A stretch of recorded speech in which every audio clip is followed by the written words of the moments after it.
Back to my pawon, Assalamualaikum, selamat datang di channel Livede Cooking. Kali ini aku lagi bikin 3 ide jajanan yang cocok banget buat ide jualan. Gak usah lama-lama, yuk langsung aja kita bikin sama-sama.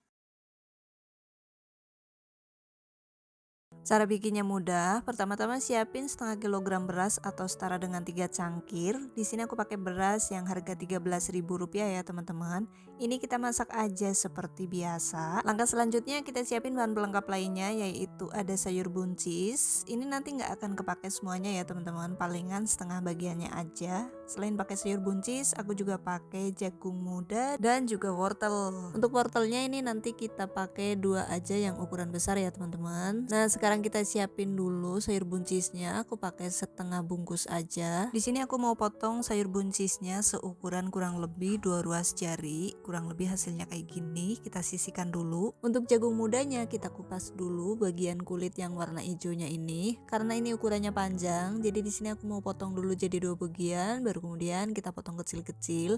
Jadi dari 1 buah jagung muda aku potong jadi 8 bagian. Udah selesai, sekarang aku mau sisihkan dulu. Lanjut untuk sayur wortelnya juga sama, kita potong memanjang menyesuaikan ukuran potongan jagung muda yang tadi.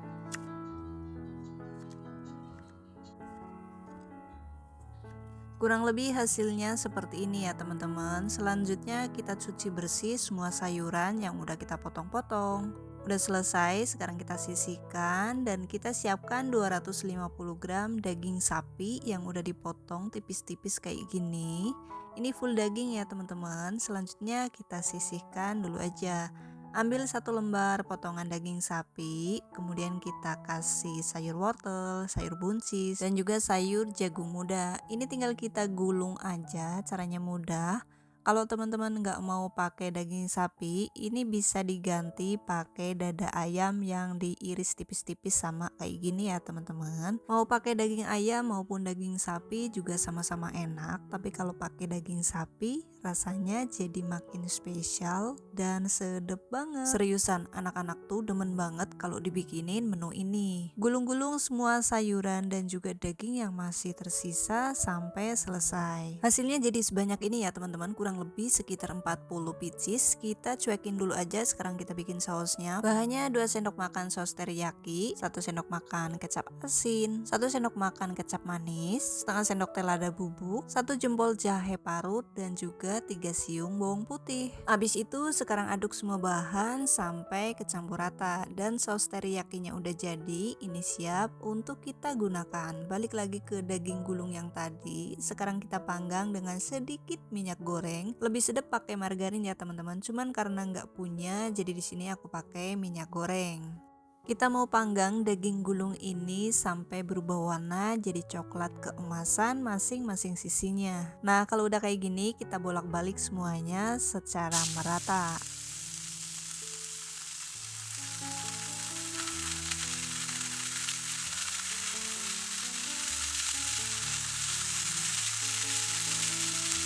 Nah, kalau udah keluar aroma smokinya, sekarang kita oles-oleskan bumbu teriyaki yang tadi udah kita bikin sama-sama. Kita oleskan secara merata ke seluruh bagian daging gulungnya. Seriusan ya teman-teman, aromanya sedep banget. Untuk sisa bumbu olesannya kita tambahin sedikit air, kemudian diaduk sampai kecampur rata. Habis itu tuangin ke daging gulung yang tadi.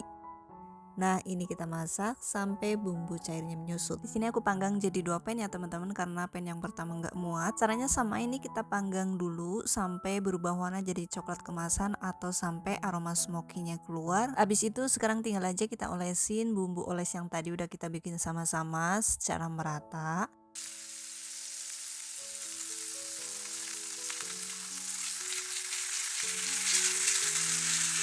Kemudian siramkan sisa bumbu oles yang udah dicampur dengan sedikit air. Ini kita masak sampai airnya menyusut.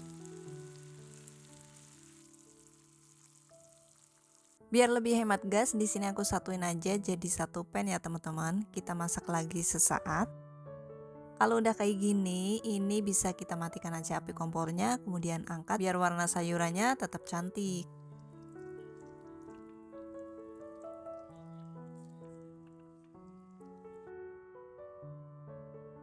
Lauknya udah siap, kita balik lagi ke nasinya. Ini juga udah mateng. Kita aduk dulu sampai kecampur rata. Habis itu di sini aku mau tambahkan 1 sendok makan wijen yang udah disangrai dan juga bubuk nori sachetan kayak gini. Di sini aku pakai 3 sachet. Untuk wijennya opsional ya teman-teman, karena ternyata di dalam bungkus bubuk norinya udah ada wijen dan juga bawang gorengnya. Nah, di sini aku juga tambahkan sedikit minyak wijen. Habis itu ini tinggal kita aduk aja sampai kecampur rata. Seriusan nih teman-teman, gak nyangka banget nasi kalau ditambah kayak gini anak-anak tuh doyan banget. Selanjutnya kalau misalnya untuk jualan, nasinya bisa kita cetak dengan mangkok kecil berdiameter 7 cm.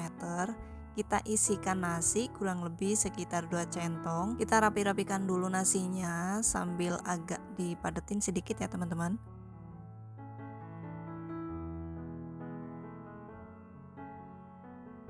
Nasinya udah rapi, selanjutnya tinggal kita kemas aja. Di sini aku kemas pakai mika kecil ukuran 5A.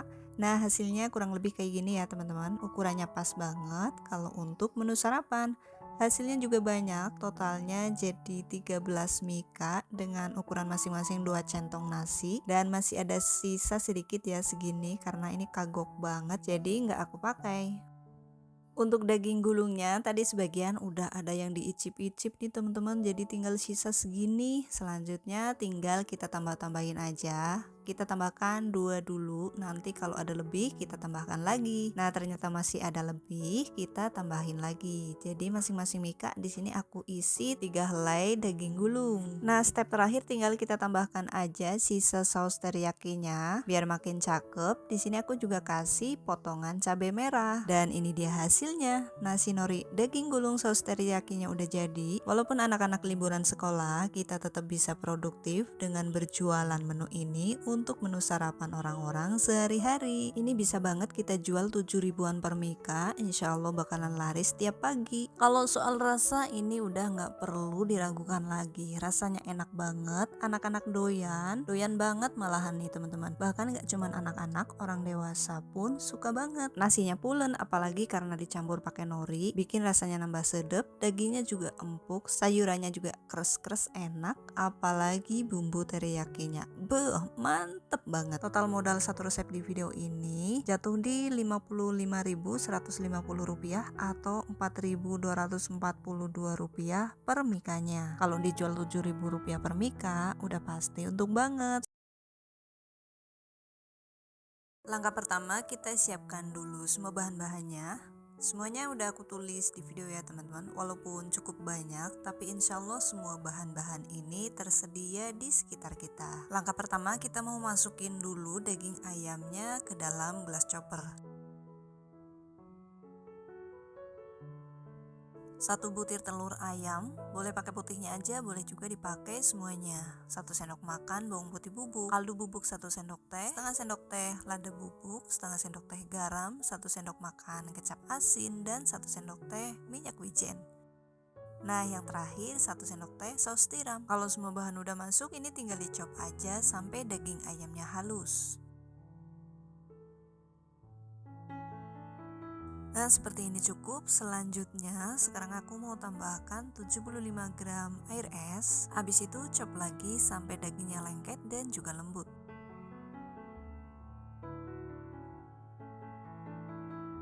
Adonannya udah lengket nih teman-teman. Selanjutnya sekarang kita tambahkan 5 sendok makan tepung tapioka. Ini berfungsi biar nanti hasil adonannya itu lebih kenyal dan juga untuk mengikat daging ayamnya.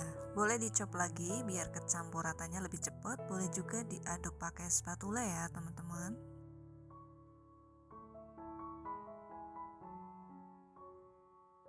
Nah, hasilnya akan seperti ini. Ini siap untuk kita pakai. Karena mau ditambahkan wortel serut dan juga daun bawang, adonannya di sini aku pindahin dulu ke mangkok lain.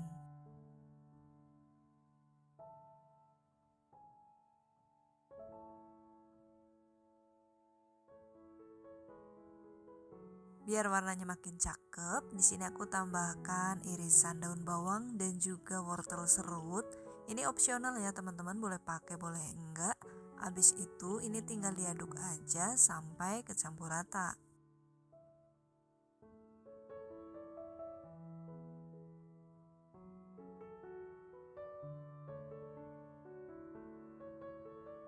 Adonannya udah siap, kira-kira hasilnya seperti ini ya teman-teman. Selanjutnya sekarang kita siapin kulit lumpia. Kalau kulit lumpianya bagus atau nggak banyak lubang, cukup pakai 1 lembar aja. Tambahkan adonan kurang lebih 1 sendok makan full. Untuk kejunya di sini aku pakai keju pro cheese setengah balok, tapi ini keju yang jenisnya semi mozzarella gitu ya. Dipotong-potong kemudian masukkan ke dalam adonan, tutup kembali, kemudian lipat sesuai selera. Usahakan si potongan kejunya ini tuh benar-benar ketutup rapat sama adonan ya teman-teman, biar nanti pas digoreng dia nggak bocor.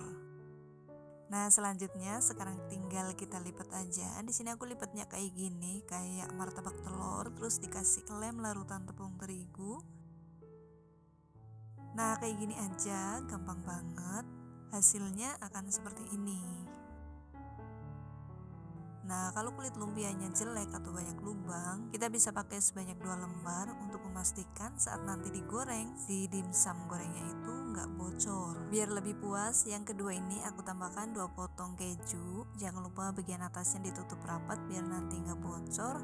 Terus tinggal dilipat aja deh, kasih lem larutan tepung terigu. Nah ide resep cemilan ini tuh cocok banget dijadikan stok frozen food. Jadi kalau mau dijadiin ide jualan cocok banget nih, karena minim banget rugi. Karena mau aku kukus dulu, jadi di sini udah aku susun di dalam panci kukusan yang sebelumnya masing-masing dimsumnya itu dioles minyak goreng biar nggak lengket satu sama lain. Nah hasilnya kayak gini. Kalau dikukus dulu itu jadi dia lebih awet. Kalau misalnya mau disimpan untuk stok frozen food. Tapi kalau misalnya nggak dikukus dulu langsung digoreng juga nggak apa-apa banget ya teman-teman. Kurang lebih kalau misalnya dikukus dulu tuh hasilnya kayak gini ya, warnanya cakep, teksturnya juga menarik. Nah selanjutnya sekarang aku mau coba langsung goreng di minyak yang udah panas sampai matang atau sampai berubah warna jadi coklat keemasan.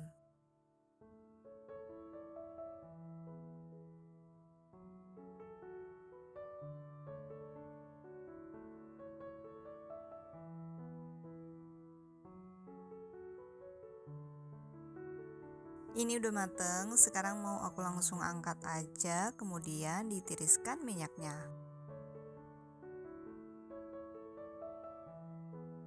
Kira-kira hasilnya seperti ini ya teman-teman. Di sini aku bikin dengan bentuk yang lumayan gede-gede, jadi nanti lebih puas saat memakannya. Nah, sekarang aku mau goreng semua sisa dimsum yang tadi udah kita kukus sampai matang.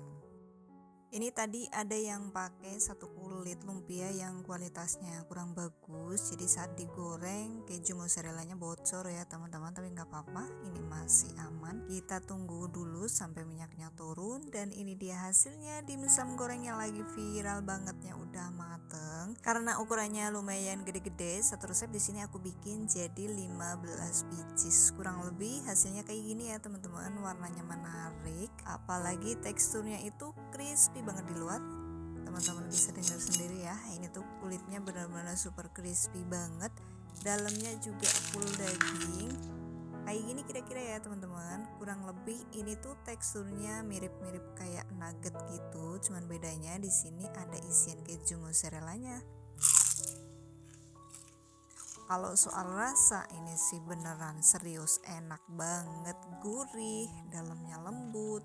Apalagi kalau udah dicocolin pakai saus encer kayak gini, dijamin gak bisa berhenti makan sebelum habis. Pokoknya teman-teman wajib banget recook resep ini deh. Kalau lagi ada yang viral, rugi banget sih kalau nggak sampai recook. Nah kalau misalnya untuk ide jualan, tinggal disesuaikan aja harga jualnya dengan modal bahan baku sesuai daerah masing-masing, karena biasanya beda daerah beda harga.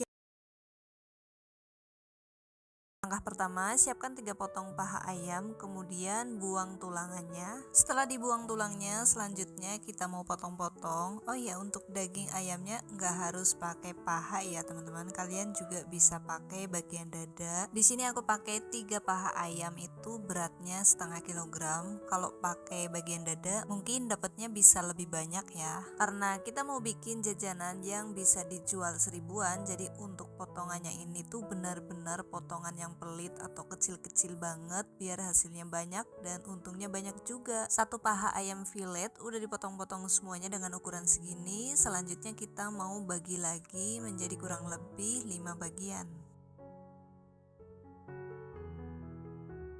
Nah Nah, jadi hasilnya kecil banget ya teman-teman, karena memang mau dijual seribuan. Kalau potongannya kotak kecil seperti ini, satu tusuk bisa diisi 3, 4 sampai 5 potong. Sebenarnya kalau dijual seribuan, ini potongannya masih terlalu besar ya teman-teman.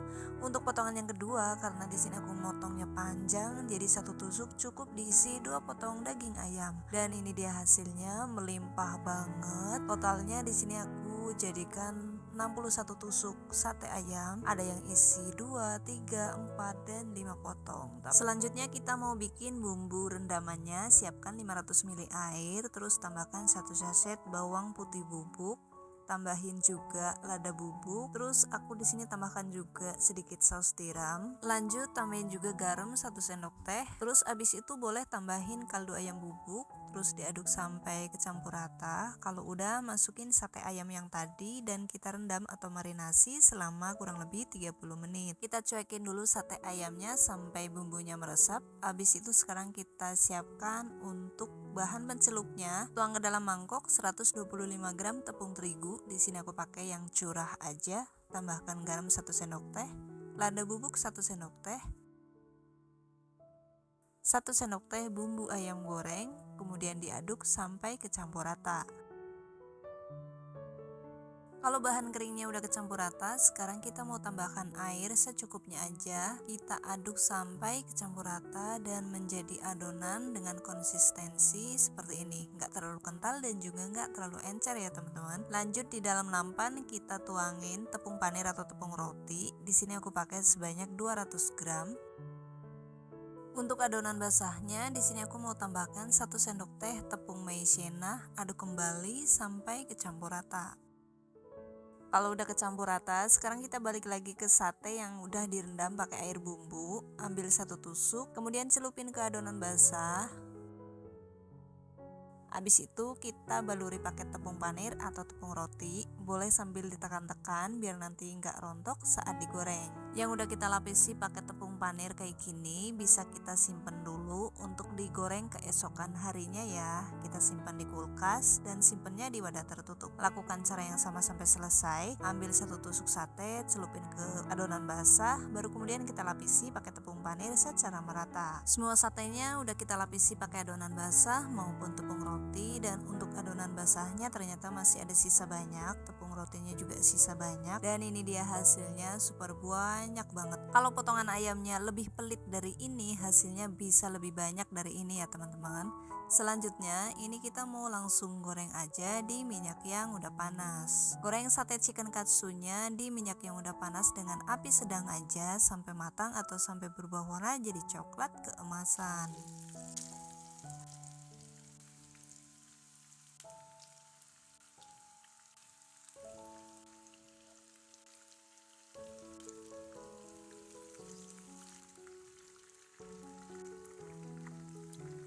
Kurang lebih hasilnya bakalan seperti ini ya teman-teman. Hasilnya cakep, warnanya juga cakep. Kalau udah matang langsung aja kita angkat, kemudian tiriskan minyaknya sampai benar-benar tuntas. Sekarang kita mau sisihin dulu gorengan yang pertama, terus lanjut kita goreng semua sisa sate chicken katsu yang belum digoreng sampai selesai. Gorengnya pakai api sedang cenderung kecil ya teman-teman, soalnya ini dalamnya tuh irisan daging, jadi harus kita goreng sampai benar-benar matang. Kalau warnanya udah kayak gini berarti udah matang, langsung aja kita angkat, kemudian tiriskan minyaknya. Kita angkat semua sate chicken katsu yang udah kita goreng sampai matang. Seriusan nih teman-teman, satu resep di video ini hasilnya banyak banget. Bahkan kalau kita potongnya lebih pelit dari ini bisa loh lebih banyak dari ini. Sekarang kita mau bikin saus asam manis ala-alanya. Kita lelehkan dulu 1 sendok makan margarin. Tumis sampai wangi, irisan bawang bombay dan bawang putih sedikit aja. Untuk bawang putihnya 1 siung, bawang bombaynya 1/8, ukuran sedang ya. Kita tumis sampai wangi dan kecoklatan. Kalau udah, tuangin 1 gelas air minum. Untuk seasoningnya kita mau tambahin 2 sendok teh kecap asin, setengah sendok teh kecap ikan, saus tomat sesuai selera, saus cabai juga sesuai selera. Di sini aku tambahkan kurang lebih sekitar 1 sendok makan. Lanjut kasih gula pasir sebanyak 1 sendok makan atau 2 sendok teh. Terus boleh juga tambahin minyak wijen ya teman-teman. Karena nggak ada di sini aku nggak tambahin, jadi cuman gini aja kita masak sampai mendidih. Kalau udah mendidih, kita kasih pengental yaitu larutan tepung maizena. Aku pakai 1 sendok tepung maizena yang dilarutin pakai 3 sendok makan air.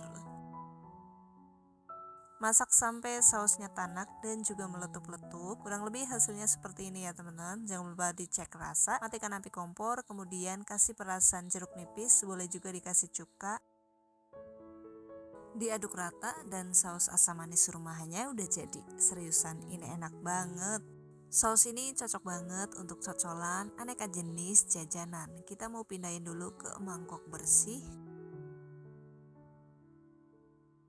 Dan ini dia sate chicken katsunya udah jadi. Total hasilnya di sini jadi 61 tusuk. Besarnya kurang lebih seukuran ini dan ini cocok banget dan pantas kita jual 1000-an. Seriusan ini tuh enak banget dicocolin pakai saus asam manis yang udah kita bikin tadi. Anak-anak tuh doyan banget sama jajanan yang satu ini, bahkan gak cuman anak-anak, orang dewasa pun bakalan suka karena rasanya memang selesat ini. Luarnya crispy, dalamnya lembut, apalagi kalau dipadukan dengan sausnya.